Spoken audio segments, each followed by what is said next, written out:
evening, Ole Miss. Oh, man.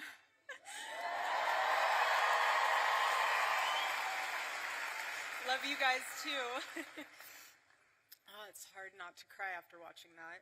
I haven't seen that portion of him saying that video since that day happened. But Charlie, when he came onto campus, he loved to immerse himself in the culture of the campus that he was in.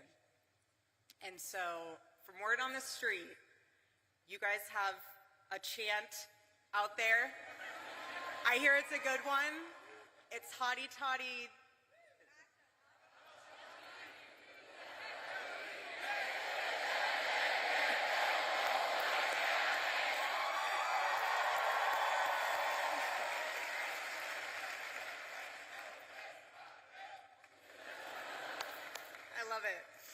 I love it, but it's a tremendous honor and blessing to be on stage today, and this is what Turning Point USA is all about.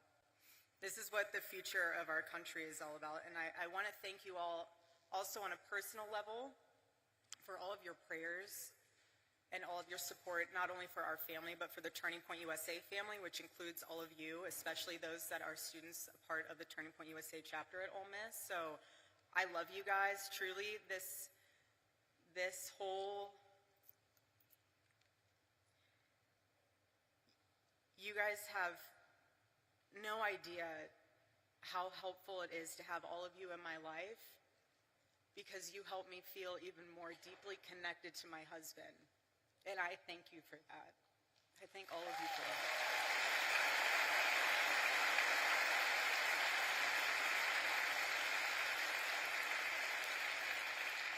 And I say that also because you guys are the heartbeat of Turning Point USA. You're the heartbeat of this organization, and every time we were at an event, especially one that Charlie was speaking at, he would always ask beforehand, he would always ask Mikey or the team, he'd say, who in the audience is a Turning Point USA chapter leader or chapter member? And whenever there was a student there, he would stop everything before the event and he would sit down with them. He would ask you what your name is, what you're studying, what is the issues that are going on campus. He would take the time to make sure that you guys knew he was investing into you, into your chapter, into your school, because that was a pulse point for him. And being on campus right now for me is a spiritual reclaiming of territory. And let me explain that, because there is a lot of symbolism in today. It's Wednesday, 7 weeks. And the more that I am coming to grips with the permanency of this nightmare, the more that I'm starting to realize and witness that the enemy, he doesn't want you.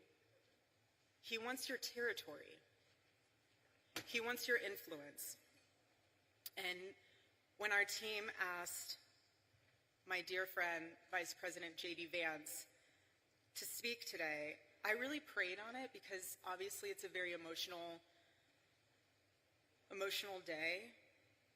But I could just hear Charlie in my heart. I could just hear him say, go reclaim that territory, babe. Go. The battle's already won. God's love conquers. And that's why I'm here today. I'm here because this moment, it can either be your breaking point or your wake-up call, essentially your turning point, if you will. And at this moment, every single one of us has a choice to make, whether we stand for freedom or we're just gonna fall for everything else. But I want to encourage you, especially the students here, find your voice. You are the courageous generation. That's what you are. All of you. Gen Z, You are the courageous generation. Hear me when I say that. My husband believed that to his core. That's why he went on campuses. That's why he was trying to reach you. You are the courageous generation. Own it. Make him proud. And students beyond Ole Miss, if you are pursuing a chapter on your campus, harness this amazing opportunity to advocate for something that you truly believe in. And express it in the most articulate way of what exactly you're advocating for. You're advocating for America, you're advocating for freedom of speech. Because our chapters on high school campuses, I love it. Charlie was so excited when he named the programs for high schools. He said, we're gonna name it Club America. Because he goes, who could hate that name? It's the perfect name, Club America, and he loved it. Who could be against it? And I want you to know that if you are trying to start a chapter, I'm with you, we're with you, Charlie's with you. You have an arsenal of Turning Point USA staff members that are with you. But I also, what I've been able to sit back and witness is the leaders that have stepped up to ensure that chapters can happen. For example, I don't know if you guys saw what happened earlier this week with Governor Ron DeSantis, which is amazing. I want to give him a massive shout out because he said, we're announcing a partnership with Turning Point USA. We want to make sure that all high schools in Florida, anybody in a high school that wants to start a Club America chapter will be able to do that. There will be no impediments to that, and certainly no discrimination. That's amazing.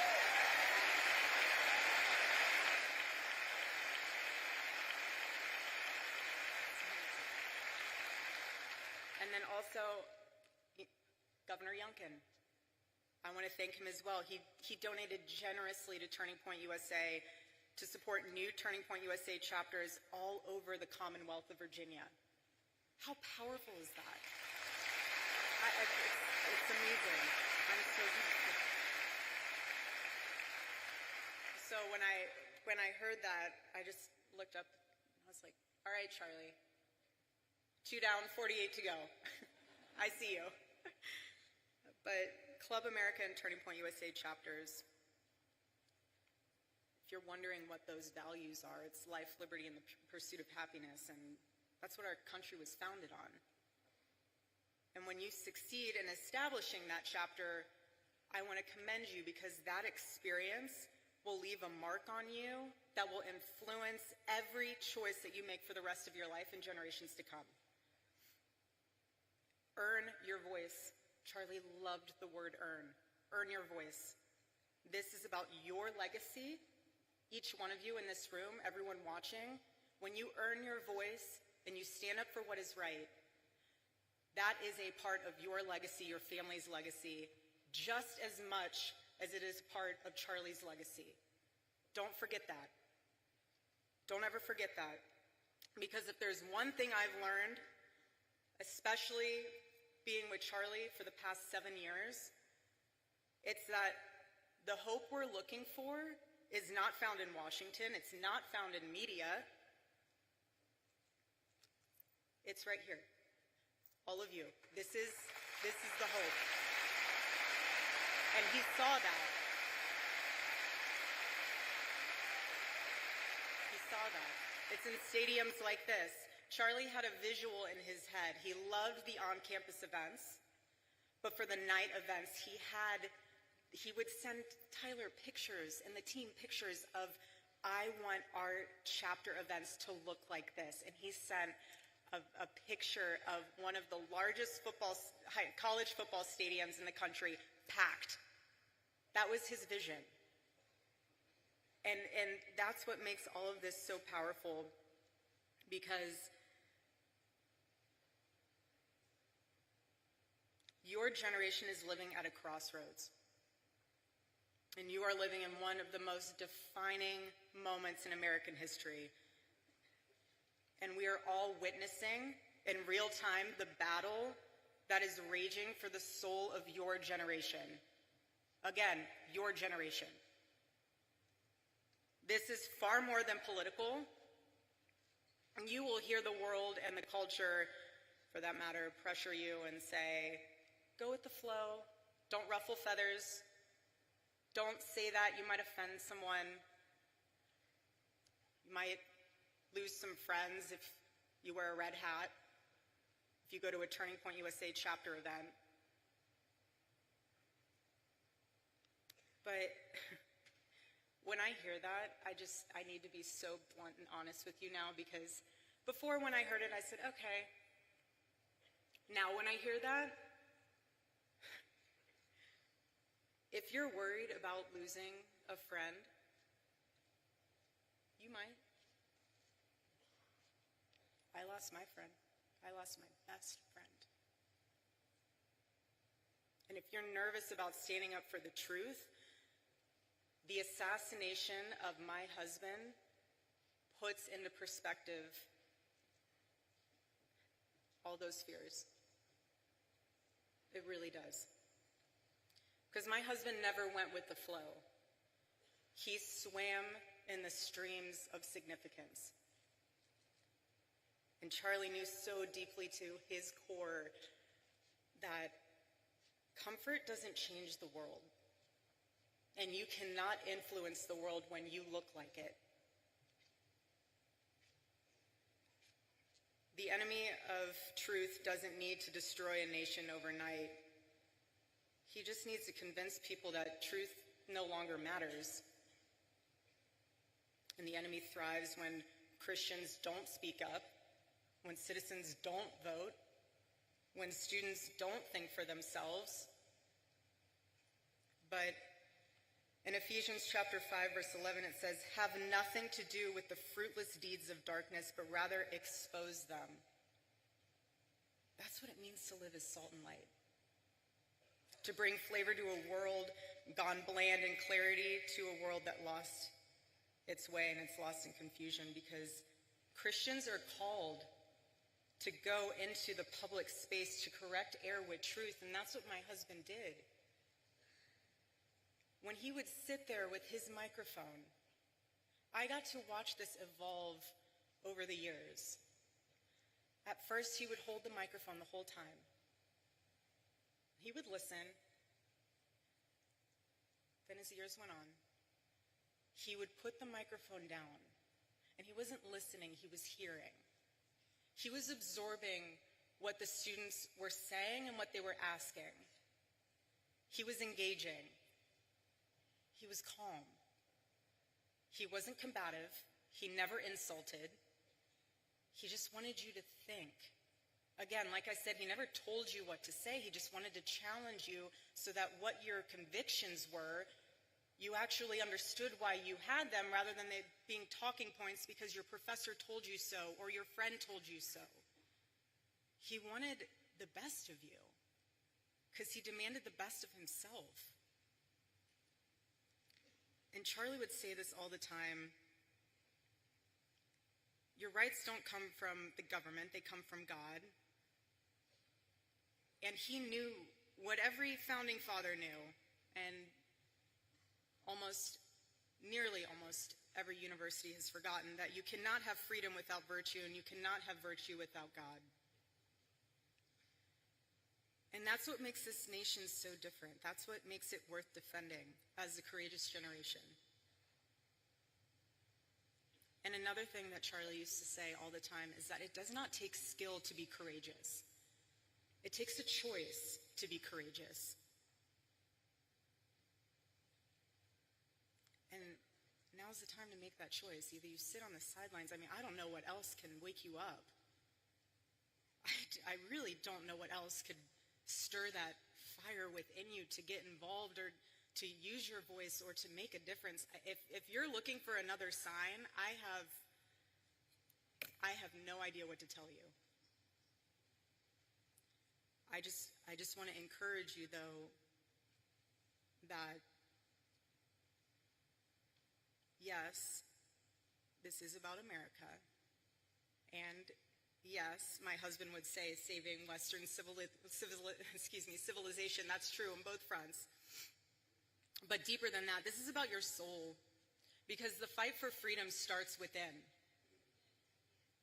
inside of each and every one of you. So again, please stand firm against the wickedness of the devil and the schemes of man. Be alert, because his tactics are so clever. What he'll do is he will find one thing. He will find fear, he'll find disappointment, he will find one thing, and he will wedge it in between you and the Lord, and he will make it grow. He will make it grow so much that you lose sight. It becomes this, almost like an eclipse, where the truth is hidden behind it. And yes, the light's still there, but you can't see it anymore. That's the enemy's tactic. And the bottom line is that the enemy doesn't need to change your theology. He just needs to change your vision. And if he can get in your head and blur your vision and distort your vision, he'll do whatever he can. But what the enemy forgets, though, is that the presence of a shadow is proof that there is light. He forgets that.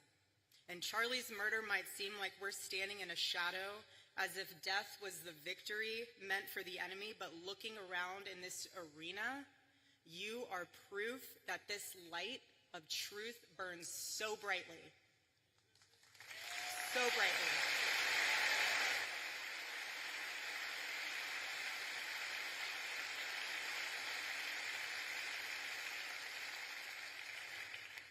The Lord is calling you to rise. Please hear me when I say that courageously. He is. Do not be afraid. It is so easy to be afraid, but we are commanded to not be afraid. And when you take that stand, it will encourage and inspire someone else to do the same. Whether that is someone in your circle, whether that's a family member, whether that's someone you never even met before because they saw you posting something on social media. You can't change a nation if you're enslaved to fear. And you can't call out corruption if you're still chained to comfort. And you can't stand for truth if you first do not kneel before the Lord.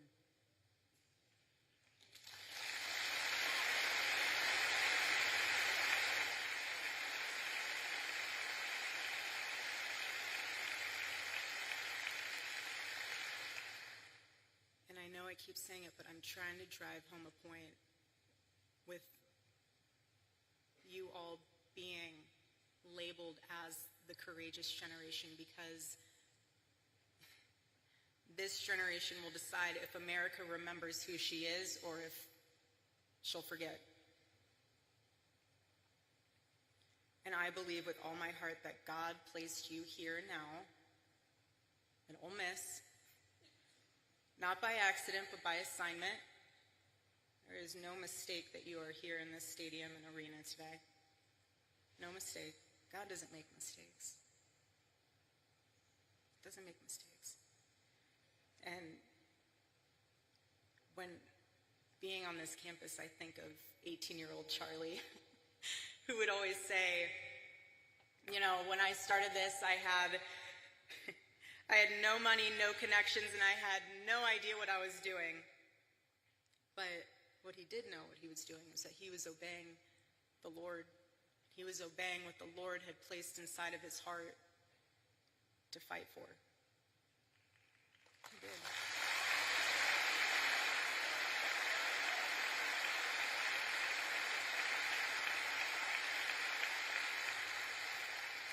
And he persevered. He persevered, and look what he left us. Look what he left us with.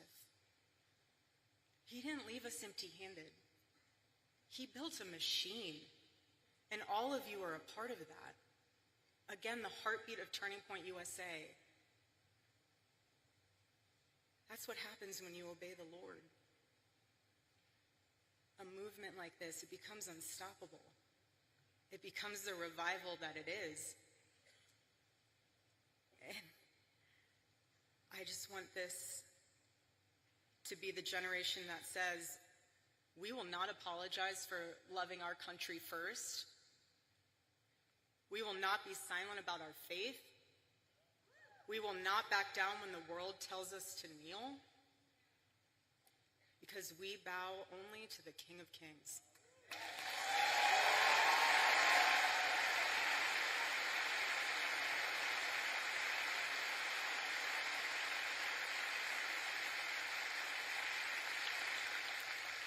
And it's from him that we rise. I personally still believe in America. I still believe in her founding. I still believe in her future. I don't care if people think it sounds crazy, but I still believe that our nation can heal. But we can't save a country that we're too afraid to defend. We can't.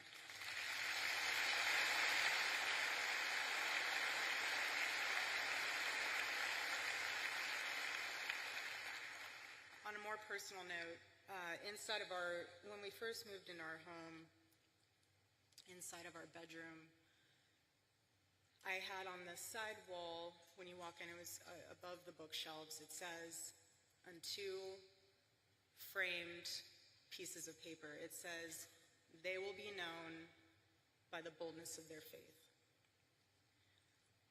And when I hung that, as many women can attest to this, when you hang things, you see them all the time, you just kind of go about your life. And so, being in the position that I am now, it took me a while to even just make it back into our bedroom. I used to sprint from the opening door into the bathroom and sprint out. I was not ready to walk into our bedroom yet. And when I was finally able to sleep in our bed for the first time, I slept on his side of the bed. And I noticed, because he had to sleep a certain way on his side, facing the outside of the bed, because he had a bad back. I'm sure most of you didn't know that, but he had a really bad back. Anyways, so it's also why he wore compression socks too. I know a lot of people are like, why do you wear compression socks? Circulation. Anyways, so he would sleep that direction, and so I found myself sleeping that direction as well. And when I woke up for the past several nights that I've been able to be in there, I saw that the first thing I'd see is that on the wall, "They will be known by the boldness of their faith." And I thought to myself, he saw that every single morning he woke up. I didn't, because I'm on the other side of the bed, so I'm facing the window. But he saw that every single morning. And then I thought to myself, because when I go to the office, I will never sit in his office chair. So there's like a couch on the side when you walk in, and I sit on the couch. And on his desk, flanked between the Bible verse of Micah, chapter 6, verse 3, it all kind of came together for me. So he sees us on the wall, and then he sees on his desk these three questions that he would ask himself every single day. It'd be, what is something I can do for someone today? The second one was, what is something I can do to add value to the world today? And the third was, how can I honor God today? Those were the three questions combined with the words he saw every single morning. So to me, seeing on his desk, that was him suited up with the armor of the Lord every day. That was his combination. And what I'm realizing with that is those were the action points of how to have courage. Because you can ask me, well, how do I become courageous? Ask yourself those three questions every single day. And I promise you, you will get courage. You will. Because what death amplifies even more is that you only get one life. Just one. That's it. It's an eternal life. So that's why you have to live like it matters. But I want to remind you that God has created you for greatness. Not for something that's lifeless. Just greatness. And the question isn't how long you're going to live. It's what are you going to do with your life and the time that the Lord has blessed you with? What are you going to do with that? That's the question.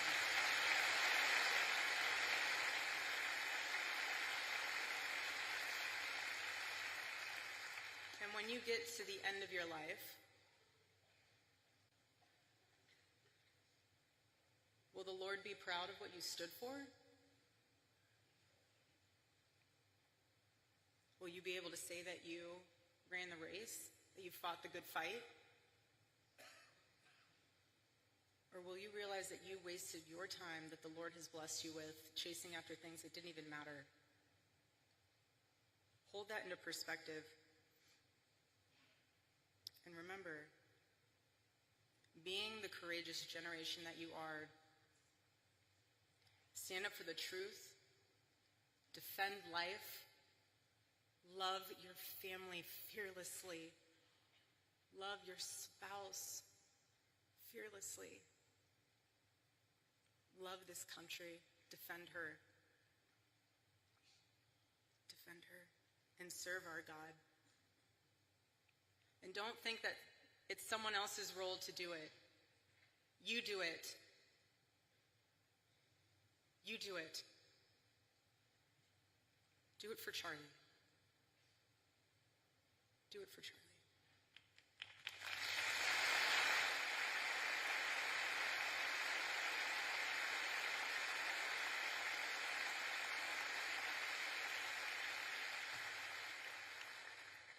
And I am tremendously blessed and honored tonight to be able to introduce to you a very, very dear friend and his wife. They are incredible. And I see no one will ever replace my husband. No.